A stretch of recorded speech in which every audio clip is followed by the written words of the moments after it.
Welcome everyone back to weekly weather updates, and in today's video we're going to do something slightly different, something we normally do over in the winter time, and there is a lot of interest in that longer term forecast. Today we're going to actually have a look at the longer term for the start of summer, because of course in around 7 days time, as we head towards the 1st of June, we will officially be in meteorological summer. Now of course summer conditions can be seen in May, can be seen in September and even October if we're being completely honest, but traditionally we're looking at June, July and August.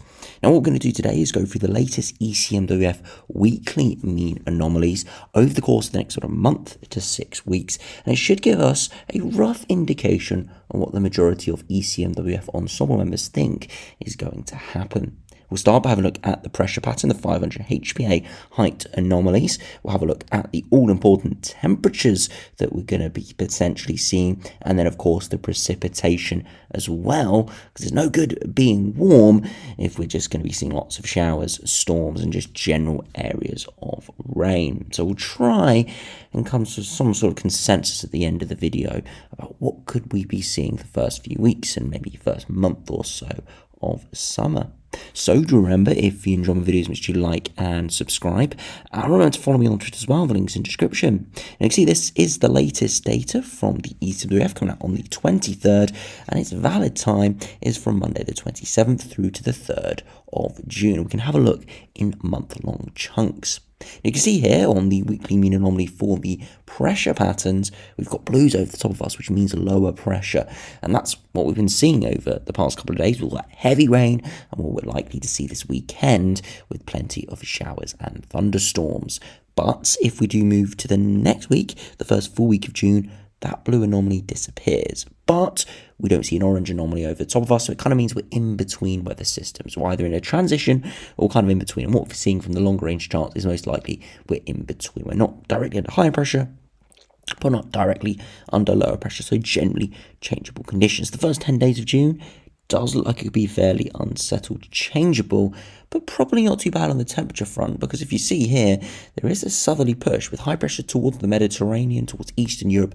It would try and pull up a southerly wind, but equally we have got high pressure towards Greenland and northeast Canada, which could try and push a northerly wind in. So we'll have to wait and see exactly what could happen, but this is why I think on those ensemble charts we've been looking at recently, we've had a lot of spread. If we go to the next week, you can see that high pressure towards Greenland and Iceland and northeast Canada is much weaker, but we still have that area of high pressure across Europe, and it's starting to extend just towards our east and southeast coasts. Now that means high pressure is closer by, and it does mean the wind direction was most likely, if we follow the clockwise pattern around an area of high pressure, it does mean that we're likely to see more of a southerly or southeasterly wind. Could be, as I said, fairly warm.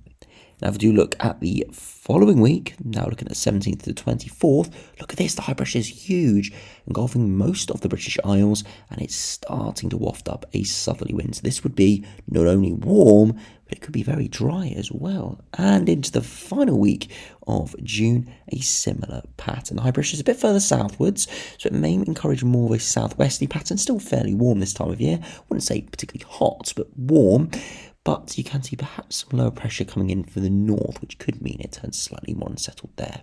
And we can even go out into the first week of July, and you see that high pressure is still there to our south, but it does retreat away, and probably more of a flat westerly wind. But I must say, at that time frame, there is very low consistency and low confidence. Now, if you have a look at the temperatures, now traditionally as we look at these in winter, we normally see above average, and the same can be said for summer. And this is simply due to the fact that inevitably we have a warming climate, which means when we're looking at anomalies, when we're comparing to past years, we are generally more above average. So any blues here stand out, whereas reds don't stand out as much unless we are starting to see some much darker reds. So you can see here, kind of mixed over the course of the next week to 10 days, and that's expected with changeable conditions. If we look into the first full week of June, you can see generally hovering around average, and again, that's in agreement with those changeable conditions. Not above average, not amazingly below average.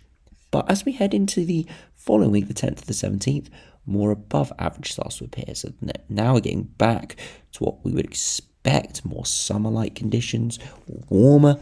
And if we look at the following week, those oranges and reds do get even stronger, suggesting that we could see something quite a bit warmer. And that follows on from those pressure charts we looked at, which definitely did show more of an anticyclone with southerly winds. And then as we head into the last week of June, again, looking warm. As you can see, it's warm across most of the chart here, and that is simply due to the fact that we've got a warmer climate compared to the sort of base level here. But regardless, still quite a bit warmer than average, and we would likely be pretty dry as well. We'll have a look at those precipitation charts in a minute. And finally, into the first week of July, a very similar signal. So at least initially, more changeable, but as we enter the medium to longer range of this forecast into the middle of June or whatever, it is likely, from the looks of this, to be going warmer than average, or at least above average once again, maybe significantly above average if we did see a proper southerly flow moving in. Now finally, if we have a look at the ECMWF precipitation anomalies here, you can see lots of green over the top of us for the next week. Again, expected with changeable conditions, fairly unsettled conditions, showers, thunderstorms, even longer spells of rain at times. The first full week of June, we start to see generally around average. A little bit of green, a little bit of brown here or there, generally around average, which suggests changeable conditions up and down. If we do compare it to the middle period of June here, you can see again more greens to the north, more oranges to the south, again suggesting jet stream near to us, high pressure to our south and our east, low pressure to our north and our west. So it could be a bit of a split here. Low pressure in the north, high pressure in the south, wet conditions in the north, dry conditions in the south.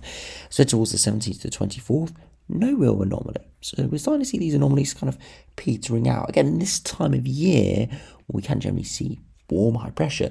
All we need is a little trough to trigger off some major thunderstorms. So it can be very touch and go. It could show very, very dry conditions. We could actually see a lot of rain from those storms. It can also show very wet conditions, but if you avoid that, then it's actually stunning, warm and beautiful out there. So it can be a little bit deceiving, these precipitation charts. And then finally, the last full week of June. Again, high pressure to our south, warm conditions, dry conditions to our south, slightly wetter to our north, a bit more of a flat westerly. Again, we'll have to keep an eye on that. And then into the first week of July, not really any major signal. So you can see precipitation isn't giving us a major signal in the longer term, not giving much sort of major vibes of anything majorly dry, but at the same time, apart from the next week to 10 days, it's not showing anything majorly wet either. Temperatures looking above average, it is expected, but it's positive to at least see that, and it does look like during the middle of the month, the ECMWF ensembles here definitely suggesting perhaps some more higher pressure coming in from the near continent. We will have to wait and see. Again, these videos can be correct. For example, the past winter we've had, they were pretty decent. Those winter updates we did throughout the autumn, we did get a lot of stuff right. Maybe some timing's wrong, maybe some intensities and longevity's wrong, but we got the rough gist. And again, that's the hope with these videos, is to get a rough gist of what we're going to see. And I think we've got a fairly good idea of perhaps how June could play out. But of course, we'll have to wait and see. We'll have to wait for those medium range runs and then, of course, the shorter range runs. And then we'll know exactly what we're going to see day by day. So, anyway, thanks for watching. Hope you enjoyed. Subscribe if you're new. And I'll see you again for another video soon.